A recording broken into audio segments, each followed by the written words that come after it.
اعوذ باللہ من الشیطان الرجیم بسم اللہ الرحمن الرحیم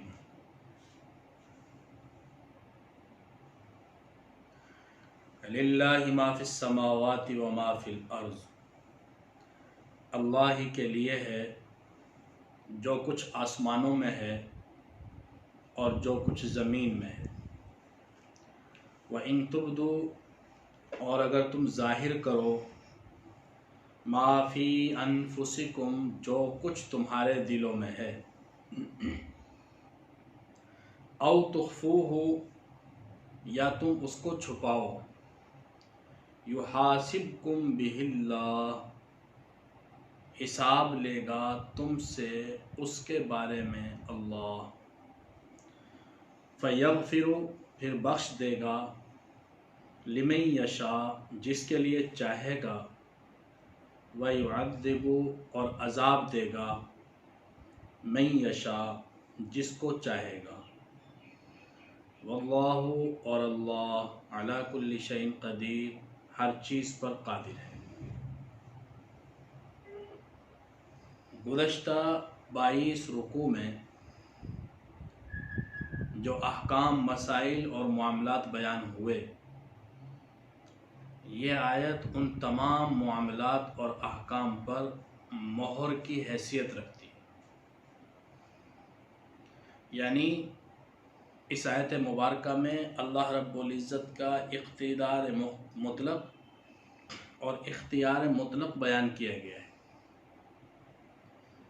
کہ تم جو چاہے کرو، جیسے چاہے زندگی گزارو، دلوں کی بات ظاہر کرو یا اس کو چھپاؤ، ساری کائنات، سارے آسمان اور زمین اللہ کے لیے ہیں۔ اس کائنات میں اختیار مطلق اور اقتدار مطلق اللہ رب العزت کے لیے ہے۔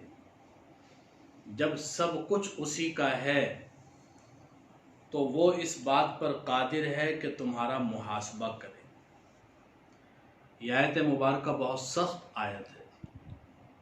جب یہ نازل ہوئی تو کبار صحابہ، بڑے بڑے صحابہ، حضرت ابوبکر صدیق اور حضرت عمر، عبد الرحمن بن عوف، حضرت معاذ بن جبل، بڑے بڑے صحابہ رضی اللہ عنہم اجمعین حضور صلی اللہ علیہ وسلم کے پاس حاضر ہوئے اور کہنے لگے، اللہ کے نبی، ہم کو ایسی چیز کا مکلف بنا دیا گیا جو ہمارے بس میں نہیں۔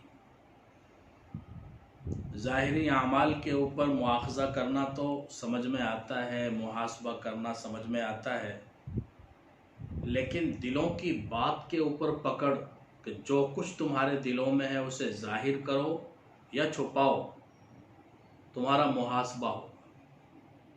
تو نبی کریم صلی اللہ علیہ وسلم نے اس بات کو بہت ناگواری کے ساتھ، بہت ناگواری محسوس کی۔ آپ علیہ السلام نے ایک گونا ناراضی کا اظہار فرمایا اور فرمایا کہ تم ایسی باتیں کرتے ہو جیسے بنی اسرائیلی کرتے تھے، اور انہوں نے کہا تھا سمعنا و عصینا، ہم نے سن تو لیا لیکن مانیں گے نہیں، سنا اور نہ مانا، نافرمانی کر دی۔ تو تم یہ کہو سمعنا و اطعنا، کہ ہم نے سن لیا اور ہم نے اطاعت کی۔ اپنا یہ جذبہ دکھاؤ فرما برداری کا، اگرچہ بات سمجھ میں نہ آ رہی ہو لیکن پھر بھی یہ گلہ نہ کرو۔ ظاہری الفاظ اگرچہ ایسے ہی ہیں لیکن اس کے باوجود تم تسلیم و رضا کا جذبہ پیش کرو۔ صحابہ رضی اللہ عنہ اجمعین حضور صلی اللہ علیہ وسلم کے حکم کے خلاف کیسے جا سکتے تھے؟ سمعنا و اطعنا کہا، اور 1 سال تک اس کیفیت میں مبتلا رہے۔ 1 سال تک اس کیفیت میں مبتلا رہے کہ دلوں کے احساسات اور جذبات کے اوپر بھی اللہ رب العزت محاسبہ فرمائیں گے، تو بچنے کی تو کوئی صورت نظر نہیں آتی۔ 1 سال کے بعد پھر اگلی آیات نازل ہوئیں جس میں اللہ رب العزت نے فرمایا لا یکلف اللہ نفسا الا وسعها، اللہ تعالیٰ کسی جان پر اس کی طاقت سے زیادہ بوجھ نہیں ڈالتے۔ تب صحابہ رضی اللہ عنہم اجمعین کو اطمینان ہوا۔ نبی کریم صلی اللہ علیہ وسلم گو کہ اپنی پیغمبرانہ بصیرت سے سمجھتے تھے اور جانتے تھے کہ اس کا یہ مفہوم نہیں جو بظاہر سمجھ آ رہا ہے، لیکن ظاہری الفاظ چونکہ ایسے تھے، اس لیے صحابہ کو یہ تلقین فرمائی کہ تمہارا جذبہ اس کے سوا کچھ نہیں ہونا چاہیے کہ سمعنا و اطعنا، اور یہ سمعنا و اطعنا اس انداز سے بیان کیا گیا ہے کہ بس سن لیا اور اطاعت کی، یہ نہیں ہے کہ سنا، غور و فکر کیا، بات سمجھ میں اگر آ گئی تو مان لیا، سمجھ میں نہ آئی تو نہ مانا۔ بنی اسرائیلی جب تک ان کی عقل میں بات نہیں آتی تھی اس وقت تک ماننے کے لیے تیار نہیں ہوتے تھے۔ صحابہ رضی اللہ عنہم اجمعین کا جو ایک بہت بڑا کمال ہے وہ یہ کہ وہ نبی کریم صلی اللہ علیہ وسلم کی باتوں کو، اللہ تعالیٰ کے فرمان کو اپنی عقل کی کسوٹی پر نہیں پرکھتے تھے۔ اگر عقل میں آ گئی تو ٹھیک ہے، تب بھی عمل کیا، عقل میں نہیں آئی تب بھی عمل کیا۔ تو یہ آیت مبارکہ گویا کہ جو پیچھے 22 رکوع میں احکامات، مسائل اور معاملات بیان فرمائے ان کے اوپر مہر ہے۔ کیسے مہر ہے؟ کہ جب سب اختیار اور اقتدار اللہ رب العزت کا ہے، للہ ما فی السماوات و ما فی الارض، اللہ ہی کے لیے ہے جو آسمانوں میں ہے اور جو زمین میں ہے، تو وہ اس بات پر قادر ہے کہ وَإِن تُبْدُوا مَا فِي أَنفُسِكُمْ أَوْ تُخْفُوهُ، کہ اگر تم ظاہر کرو جو تمہارے دلوں میں ہے یا اسے چھپاؤ، يُحَاسِبْكُمْ بِهِ اللَّهُ، اللہ تعالیٰ اس پر تمہارا محاسبہ کرے گا۔ محاسبہ اور چیز ہے، مواخذہ اور چیز ہے۔ محاسبے کا مطلب ہوتا ہے حساب لینا، اور حساب لینا صرف یہ بھی ہے کہ اللہ رب العزت کے سامنے نامہ اعمال پیش کیا جائے اور اللہ رب العزت انسان کو یہ باور کروا دیں کہ تم نے یہ گناہ کے کام کیے تھے اور یہ تمہاری نیکیاں ہیں۔ تو یہ بھی محاسبے کی ایک شکل ہے کہ صرف نامہ اعمال اللہ رب العزت کے دربار میں پیش کر دیا جائے۔ اسی لیے نبی کریم صلی اللہ علیہ وسلم نے فرمایا اللہم حاسبنی حسابا یسیرا، دعا کیا کرتے تھے کہ اللہم حاسبنی حسابا یسیرا، اے اللہ میرا آسان حساب لینا۔ تو آسان حساب کا مفہوم کیا بیان کیا؟ حضرت عائشہ نے پوچھا کہ آپ تو فرماتے ہیں من حوسب نوقشا، کہ جس کا حساب لیا گیا وہ پکڑا گیا، تو اس حساب سے کیا مراد ہے حساب یسیرہ سے؟ تو آپ علیہ السلام نے فرمایا کہ اللہ کے دربار میں محض نامہ اعمال کا پیش کر دیا جانا یہ حساب یسیرہ ہے، آسان حساب۔ تو محاسبہ مطلب کہ انسان کو باور کروا دیا جائے یہ تمہارا نامہ اعمال ہے اور اس میں یہ کمی کوتاہی ہے، یہ اس کے اندر اچھائی ہے۔ مواخذہ اگلا درجہ ہے کہ اس کے اوپر پکڑ کرنا، لیکن اللہ تعالیٰ خود ہی فرما رہے ہیں فَيَغْفِرُ لِمَن يَشَاءُ، پھر معاف کر دے گا، بخش دے گا جس کے لیے چاہے گا، وَيُعَذِّبُ، اور عذاب دے گا مَن يَشَاءُ، جس کو چاہے۔ دلوں کے جو خیالات ہیں جن کو وسوسہ کہا جاتا ہے، ان کے اوپر اللہ رب العزت نے کوئی پکڑ نہیں رکھی۔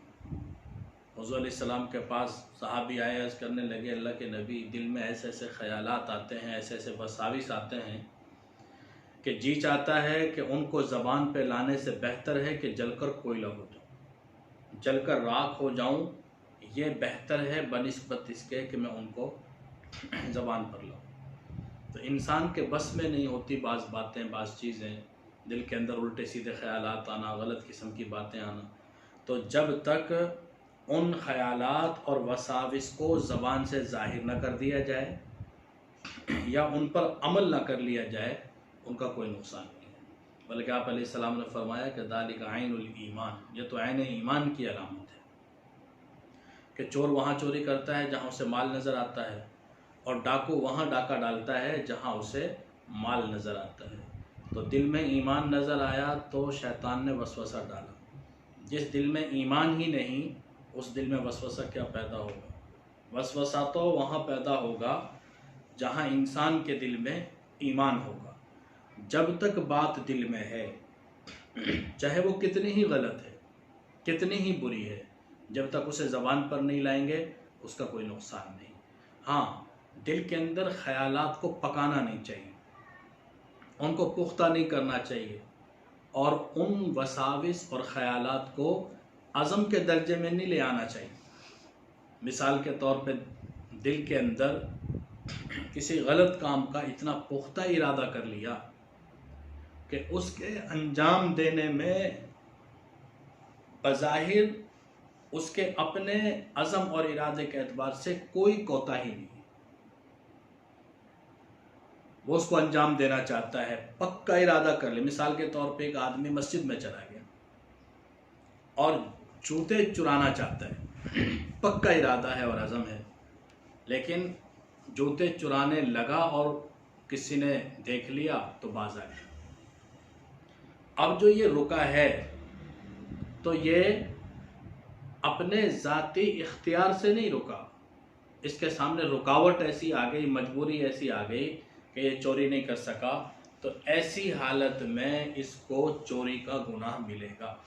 ہاتھ تو نہیں کاٹا جائے گا، شرعی سزا تو نافذ نہیں ہوگی، لیکن اس کو گناہ ملے گا. لہذا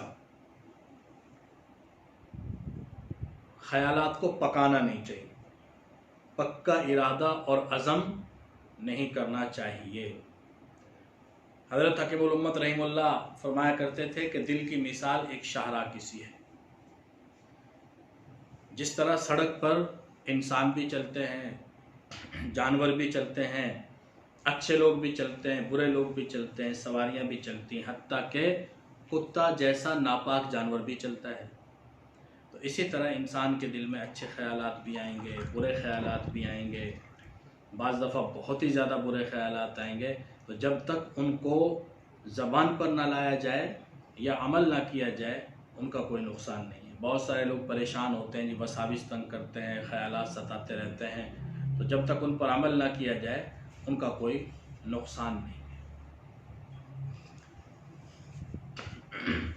اگلی جو 2 آیات ہیں یہ خواتین سورہ بقرہ کہلاتی ہیں، سب سے آخری آیات. ان کی بڑی فضیلت آئی ہے حدیث پاک.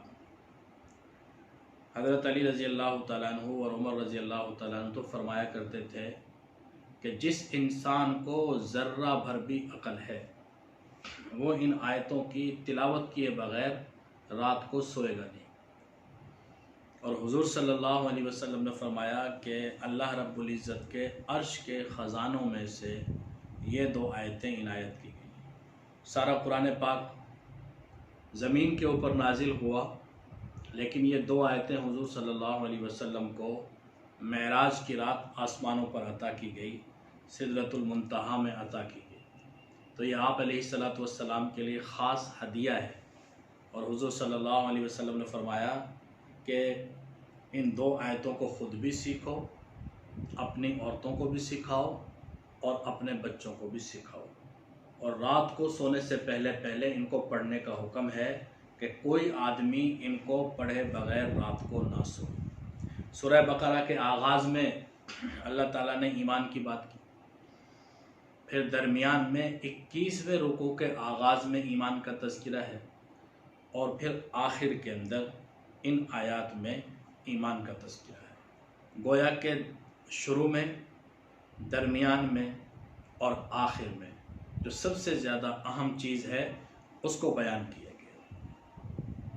آپ لوگوں کو تو شاید علم نہیں ہے، خواتین قبرستان نہیں جاتی. جب میت کو دفن کر دیا جاتا ہے تو ایک آدمی اس کے سر کی طرف کھڑا ہوتا ہے اور ایک آدمی اس کے پاؤں کی طرف کھڑا ہوتا ہے. جو سر کی طرف کھڑا ہوتا ہے وہ سورہ بقرہ کی ابتدائی آیتیں تلاوت کرتا ہے، اور جو پاؤں کی طرف کھڑا ہوتا ہے وہ سورہ بقرہ کی آخری آیتیں، یہ 2 آیتیں تلاوت کرتا ہے. یہ وہ اہم ترین آیات ہیں کہ جن کو دنیا سے جانے کے بعد انسان کو الوداعی طور پر یہ پڑھی جاتی ہیں.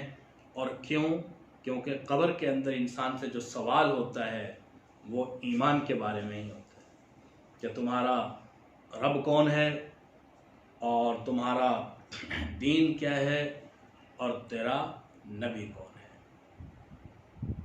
من ربک من نبیک اور ما دینک، یہ 3 سوال ہیں اور ان سوالوں کے جواب دینے میں آسانی ہوتی ہے میت کو جب اس کی قبر پر یہ پڑھا جاتا ہے.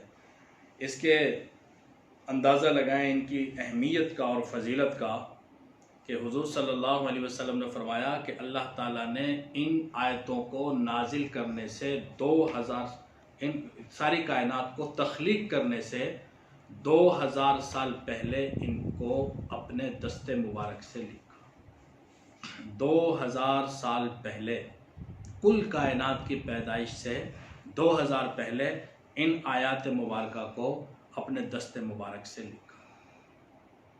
بڑی فضیلت والی آیات ہیں، ہر کوئی ان کو یاد کرے اور اپنے گھر میں سب کو یہ یاد کروائی جائیں اور بچوں کو بچپنے میں ہی ان آیات کو یاد کروا دینا چاہیے. آمن الرسول، ایمان لائے رسول. اب پچھلی آیت میں جب اللہ تعالیٰ نے نازل فرمائی تو محاسبے کا ذکر تھا، تو نبی کریم صلی اللہ علیہ وسلم نے صحابہ سے فرمایا کہ تم کہو کہ سمعنا و اطعنا غفرانک ربنا و الیک المصیر، تم اس بات کا اظہار کرو. تو اللہ تعالیٰ نے، صحابہ نے پھر ایسا ہی کیا تو اللہ تعالیٰ نے تعریف فرمائی.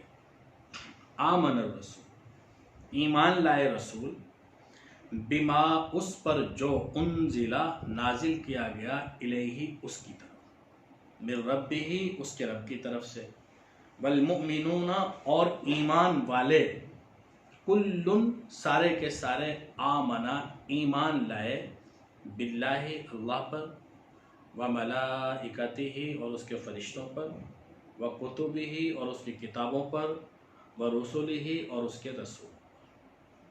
لا نفرق کہ ہم تفریق نہیں کرتے، بین احد کسی کے درمیان، من رسلہ اس کے رسولوں میں سے. یہ بھی ایمان کا حصہ ہے کہ ہم اس کے رسولوں میں سے کسی کے درمیان تفریق نہیں کرتے. ایمان لانے میں تفریق نہیں کرتے. تفضیل اور چیز ہے، تفریق اور چیز ہے. تفریق کا مطلب ہے کسی پر ایمان لائے کسی پر ایمان نہ لائے، کسی کو مانا اور کسی کو نہ مانا. جیسے یہودی ہیں، وہ عیسیٰ علیہ السلام کو بھی نہیں مانتے اور نبی کریم صلی اللہ علیہ وسلم کو بھی نبی نہیں مانتے. عیسائی نبی کریم صلی اللہ علیہ وسلم کو نبی ماننے کے لیے تیار نہیں. موسیٰ علیہ السلام کو اللہ کا پیغمبر مانتے ہیں لیکن نبی کریم صلی اللہ علیہ وسلم کو اللہ کا رسول اور پیغمبر نہیں مانتے. ایک بھی پیغمبر کو پیغمبر نہ ماننا یہ کفر ہے. آدمی مسلمان نہیں ہو سکتا جب تک تمام پیغمبروں پر ایمان نہ لائے کہ سب کے سب اللہ رب العزت کی طرف سے بھیجے ہوئے پیغمبر تھے اور ان پر ایمان لانا ضروری ہے. کسی ایک کا بھی انکار کر دیا تو کافر ہو جائے. البتہ فضیلت میں فرق ہے. نبی کریم صلی اللہ علیہ وسلم کو فضیلت مطلقہ حاصل ہے. آپ علیہ السلام کو تمام انبیاء علیہ السلام پر مطلق فضیلت حاصل ہے. لیکن یاد رکھیں نبی کریم صلی اللہ علیہ وسلم نے اس بات کو پسند نہیں فرمایا کہ مجھے دیگر انبیاء کے ساتھ تقابل میں پیش کیا جائے. بعض لوگ کہتے ہیں کہ موسیٰ علیہ السلام نے یہ کہہ دیا تھا اور عیسیٰ علیہ السلام نے یوں کہہ دیا تھا، اور حضرت نوح علیہ السلام ایک وقت آیا تھا 950 سال تبلیغ کرتے کرتے تھک گئے اور آخر میں یہ کہا کہ اللہ تعالیٰ کسی ایک کو بھی زمین پر نہ چھوڑ، اور ہمارے نبی کے اوپر تکلیف آئی، طائف میں پتھر پڑے اور آپ نے پھر بھی کہا کہ اللہ تعالیٰ یہ نادان ہیں تو ان کو معاف کر دے. احد کے اندر آپ کے دندان مبارک شہید ہوئے، آپ نے پھر بھی ان کے لیے دعا کی. تو اس طرح تقابل میں پیش کرنا اس کو نبی کریم صلی اللہ علیہ وسلم نے پسند نہیں فرمایا. تو حضور علیہ السلام کی فضیلت بیان کرنی چاہیے لیکن اس انداز سے نہیں کہ دیگر انبیاء علیہم کی اس میں تنقیص ہوتی ہو، تو لا نفرق، ہم فرق نہیں کرتے بین احد، کسی کے درمیان، من رسولہ، اس کے رسول سے۔ یہ تو ہے ایمان کا اظہار۔ آگے صحابہ کا طرز عمل بیان فرمایا، ان کا طرز عمل کیا ہے زندگی کے اندر۔ یہاں پر ہم بالکل دور چلے جاتے، ایمان لائے ہم، لیکن جو آگے سمع و طاعت ہے اس کے اندر ہم سے بڑی کمزوری واقع ہوئی ہے۔ ہم اس وقت تک کسی بات کو ماننے کے لیے تیار نہیں ہے جب تک کہ وہ ہماری عقل میں نہ آ جائے، اور عقل اس قابل نہیں ہے کہ وہ اللہ تعالیٰ کے احکام کی تمام علتوں اور حکمتوں کو جان سکے، یہ ممکن نہیں ہے۔ وہ جو سونا تولنے کا ترازو ہوتا ہے، جو ماشے اور تولے، جس سے ناپے جاتے ہیں، اس سے لکڑیاں نہیں تولی جا سکتی، تو سونے کا ترازو اور ہے اور لکڑی تولنے کا ترازو اور ہے۔ ہماری عقل جو ہے اتنی چھوٹی ہے کہ اس کے اندر اللہ رب العزت کے احکامات کی علت اور حکمت سمانا ممکن ہی نہیں ہے۔ اس لیے بس اللہ تعالیٰ نے فرما دیا اور نبی کریم صلی اللہ علیہ وسلم نے بتا دیا، اتنا کافی ہے، بس یہ بات ثابت شدہ ہے۔ ہم اس بات کے پابند ہیں کہ اس بات کو جانیں کیا واقعی یہ دین کا حکم ہے۔ آگے وہ سمجھ میں آتا ہے، سمجھ میں نہیں آتا، اس کی وجہ کیا ہے، ان چیزوں میں جو آدمی پڑھتا ہے وہ صحابہ کے طرز عمل سے ہٹا ہوا ہے۔ بدریا در منافع بے شمارست، اگر خواہی سلامت در کنارست۔ سمندر میں بہت ساری نفع کی چیزیں ہیں، ہیرے جواہرات ہیں، قیمتی اشیاء ہیں، لیکن اگر تم سلامتی چاہتے ہو تو کنارے پہ رہو، اندر جاؤ گے تو ڈوب جاؤ گے۔ اس لیے سمع و طاعت صحابہ رضی اللہ عنہ اجمعین نے جیسے کر کے دکھایا۔ حضرت علی رضی اللہ تعالیٰ عنہ کو حضور علیہ السلام نے حکم فرمایا ایسے موسم میں جب کہ درختوں پر کھجوریں نہیں لگتی تھیں کہ جاؤ اور جا کر کھجور توڑ کر لاؤ۔ اب حضرت علی رضی اللہ تعالیٰ نے یہ عذر نہیں کیا کہ اللہ کے نبی تو موسم ہی نہیں، آج کل تو پھل لگا ہوا نہیں ہے تو میں کیسے توڑ کر لاؤں، شاید آپ بھول گئے ہیں۔ حضرت علی رضی اللہ تعالیٰ گئے، چادر نیچے بچھائی اور کھجور کو حکم دیا کہ میرے نبی نے کھجوریں مانگی ہیں، اور اتنی کھجوریں گری کہ سارا کپڑا بھر گیا، تر و تازہ کھجور، اور لے کر نبی کریم صلی اللہ علیہ وسلم کی خدمت میں پیش ہو گئے۔ تو ان کو سمع و طاعت، بس کہہ دیا، عمل کر لیا۔ قالو، اور کہا انہوں نے، سمعنا، ہم نے سن لیا، واطعنا، اور ہم نے اطاعت۔ آج کل ہم ہر چیز کو عقل پر پرکھتے ہیں، بھئی یہ کہاں سے بات آ گئی، یہ بات کہاں سے آ گئی۔ ایک طبقہ تو میڈیا پر ایسا ہے کہ جو ہر چیز میں اپنی عقل چلاتے ہیں، جو باتیں قرآن سے ثابت شدہ ہیں ان کو بھی وہ مولویوں کے ذمہ ڈال دیتے ہیں کہ یہ مولویوں نے اپنے پاس سے بنائی ہوئی چیز ہے اپنی تعریف کے لیے۔ یعنی اگر پاکستان کے قانون کی قانون دان تشریح کرے، عدلیہ کا جج تشریح کرے تو وہ معتبر ہے، اس کو مانتے ہیں، لیکن اگر قرآن کی تفسیر، حدیث کی تشریح کوئی محقق عالم کرے تو اس کے اوپر بھروسہ نہیں ہے۔ غفرانک، اس سے پہلے نسألو محذوف ہے، ہم سوال کرتے ہیں تیری مغفرت کا ربنا، اے ہمارے وَإِلَيْكَ الْمَصِيرُ، اور تیری طرف لوٹ کر جانا ہے۔ لا یکلف اللہ نفسا، نہیں تکلیف دیتا اللہ، نفسن کسی نفس کو، الا مگر وسعها، جو اس کی طاقت میں ہے۔ ایک جگہ اللہ تعالیٰ فرماتے ہیں سورہ طلاق میں، لا یکلف اللہ نفسا الا بما اعطاها، کہ اللہ رب العزت اتنی ہی تکلیف دیتے ہیں جتنا اللہ تعالیٰ نے انسان کو نوازا ہوا ہے۔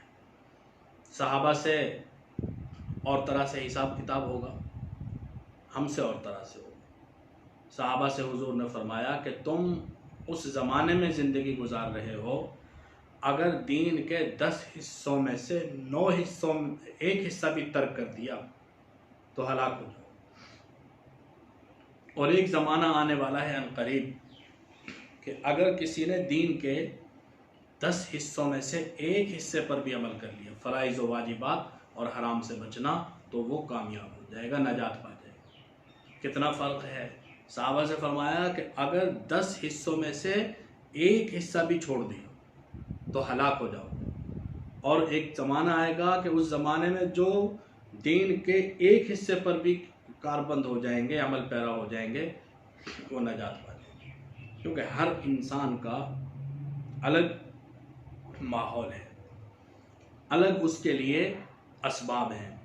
اب ایک انسان نسل در نسل دین کے ماحول میں اس نے آنکھ کھولی، سارا ماحول اسے دین کا ملا، بچپن سے اسے جو ماحول ملا وہ مذہبی ماحول ملا، اس نے کبھی زندگی میں باطل عقیدے، باطل نظریات، غلط صحبت دیکھی نہیں، تو اس کا محاسبہ اور طرح ہوگا، اس کو اسی اعتبار سے پوچھا جائے گا۔ اور ایک آدمی بیچارہ ایسا ہے کہ جسے ایسی چیزیں ملی نہیں ہیں، وہ اس کے خاندان میں کبھی یہ چیزیں نہیں رہیں، اس کے صحبت اسے ایسی نہیں ملی، حالات اسے ایسے نہیں ملے، اس سے اس کے مطابق پوچھا جائے گا۔ ایک آدمی خوشحالی میں زندگی گزارتا ہے، ایک بدحالی میں زندگی گزارتا ہے، خوشحالی والے سے اس کے مطابق سوال کیا جائے گا اور بدحالی والے سے اس کے مطابق سوال کیا جائے گا۔ تو ہر انسان کا الگ حساب کتاب ہوگا، الگ معاملہ ہوگا۔ اسی لیے آگے فرمایا لہا ما کسبت، اس کے لیے اجر ہے اس کا جو اس نے کمایا، وعلیہا، اور اس پر وبال ہے، گناہ ہے، ما اس کا اکتسبت، جو اس نے کیا۔ تو لا یکلف اللہ نفسا، تکلیف نہیں دیتا اللہ کسی جان کو، الا مگر وسعہا، اس کی طاقت کے بقدر۔ اللہ تعالیٰ طاقت سے زیادہ بوجھ نہیں ڈالتے۔ جو جس ماحول اور معاشرے میں زندگی گزار رہا ہے اسی کے مطابق اللہ تعالیٰ اس سے پوچھیں گے۔ ہر انسان کا الگ معاملہ ہے، اس لیے الگ ہی پوچھا جائے گا، الگ ہی سوال ہوگا۔ لہا، اس کے لیے اجر ہے، ما اس کا کسبت، جو اس نے کیا، وعلیہا، اور اس کے ذمے ہے، اس پر وبال ہے، گناہ ہے، ما اس کا اکتسبت، جو اس نے کیا۔ کسب اور اکتساب یہ بظاہر مترادفات ہیں، لیکن ان میں کچھ تھوڑا سا فرق بھی بیان کیا گیا ہے۔ کسب جو ہے اور اکتساب، کسب کہتے ہیں کہ اس کا عمومی استعمال خیر کی چیزوں کے لیے، خیر کی چیزوں کے لیے، اور اکتساب کا عمومی استعمال شر کے معنوں میں یا غلط چیز کے لیے ہے، بری چیز کے لیے۔ ایک فرق یہ بھی بیان کیا گیا، کسب وہ جو اپنے بھی کام آئے، اوروں کا بھی کام آئے، انسان روزی کماتا ہے، خود بھی اس سے فائدہ اٹھاتا ہے، دوسرے بھی فائدہ اٹھاتے ہیں، اور اکتساب کہ جو خود اپنی ذات تک محدود ہو۔ ربنا، اے ہمارے رب، لا تؤاخذنا، پکڑ نہ کر ہماری، ان نسینا، اگر ہم بھول جائیں، او اخطانا، یا ہم چوک جائیں، بھول جائیں یا چوک جائیں۔ نسیان اور خطا تھوڑا سا فرق ہے۔ نسیان تو بھول جانا کہ ذہن میں ہی نہیں رہی کوئی بات، یاد ہی نہیں رہا، اور خطا کا مطلب کہ وہ یاد تو ہے لیکن غلطی ہو گئی، یاد ہے لیکن غلطی ہو گئی، تو وہ خطا ہے۔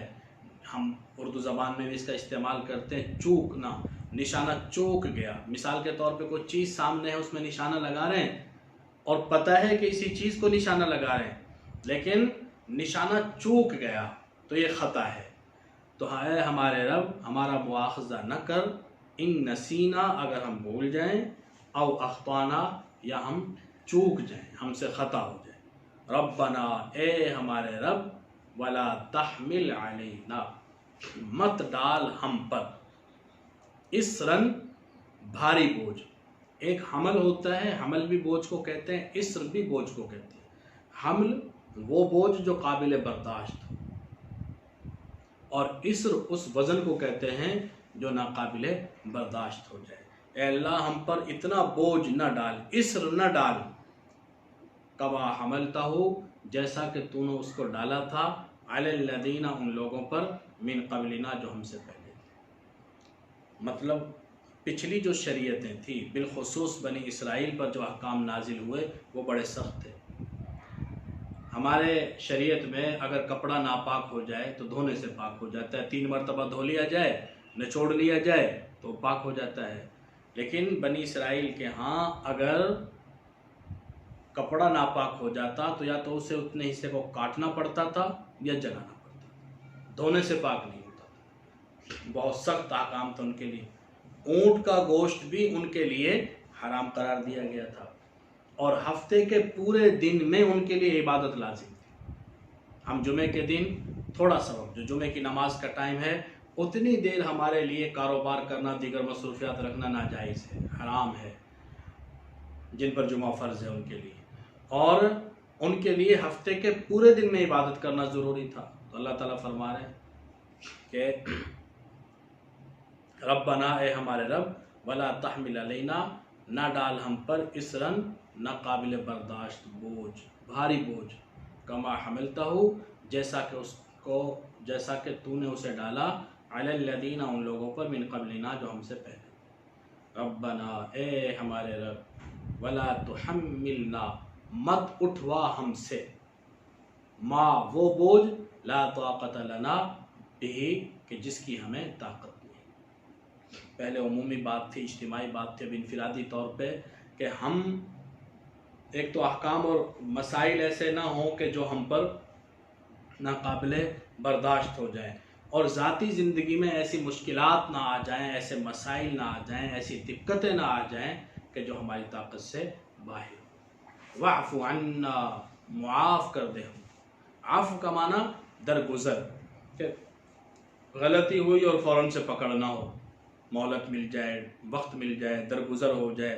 اگر غلطی ہوتی اور فوراً سے اللہ تعالیٰ کی پکڑ آ جاتی، توبہ کی بھی مہلت نہ ملتی تو بہت حرج ہو جاتا۔ تو یا اللہ تعالیٰ معاف فرما دے، درگزر کا معاملہ فرما، واغفر لنا، اور ہماری بخشش فرما۔ غفرہ کا معنی ہوتا ہے ڈھانپنا، اس لیے جو خود ہوتا ہے نا، لوہے کی ٹوپی جو جنگ میں پہنی جاتی ہے اسے مغفر کہتے ہیں، کہ وہ پردہ پوشی کا معنی لے لیں کہ ڈھانپ لیا۔ معاف کر دے ہم کو اور بخش دے ہم کو، کہ ڈھانپ لے ہم کو، اور تیسرا درجہ ورحمنا، اور ہم پر رحم فرما، درگزر فرما دے، بخش دے اور رحم فرما دے۔ انت مولانا، تو ہمارا مولا ہے، مالک ہے، ہمارا رب ہے۔ اس کا بڑے وسیع مفہوم ہے مولا کے، اس لیے علماء کرام کو مولانا کہہ دیا جاتا ہے، ہمارے مولا۔ تو مالک کے معنی میں، اور حتیٰ کہ اس کو بھی مولا کہہ دیا جاتا ہے جس کے ساتھ، جس کو آزاد کر دیا جائے، وہ غلام جس کو آزاد کر دیا جائے، آزاد کردہ غلام، کہ اس کے ساتھ بھی ایک درجے کا تعلق ہوتا ہے آزاد کرنے والے کا۔ وہ آزادی کا جو احسان ہے وہ بھی ایک درجہ ہے تعلق کا، اس لیے اس کو مولا کہہ دیا جاتا ہے۔ فانصرنا، ہماری مدد فرما، علی القوم الکافرین، کافر قوم کے خلاف۔ یہ سورہ مبارکہ کا آغاز نزول کا ہجرت کے فوراً بعد ہوا، اور غزوہ بدر سے تھوڑا پہلے یہ صورت مکمل ہوئی۔ تو گویا کہ اللہ تعالیٰ نے اشارہ دے دیا کہ عنقریب غزوہ بدر ہونے والا ہے، اور اس سورہ مبارکہ میں جالوت طالوت کا قصہ بھی، طالوت اور جالوت کا قصہ بھی بیان کیا گیا ہے۔ تھوڑے سے لوگوں نے بہت سارے لوگوں پر، بڑی جماعت پر غلبہ پایا۔ اللہ تعالیٰ نے طالوت کے لشکر کو جالوت کے لشکر پر فتح نصیب فرمائی۔ تو اشارہ ہے اس طرف کہ عنقریب ایسے حالات اور واقعات پیدا ہوں گے کہ جس طرح طالوت کے لشکر نے جالوت کے لشکر کو شکست دی، تم بھی بڑے بڑے لشکروں کو شکست دو گے۔ اس لیے دعا بھی یہ کی گئی کہ کافر قوم کے خلاف مدد فرما۔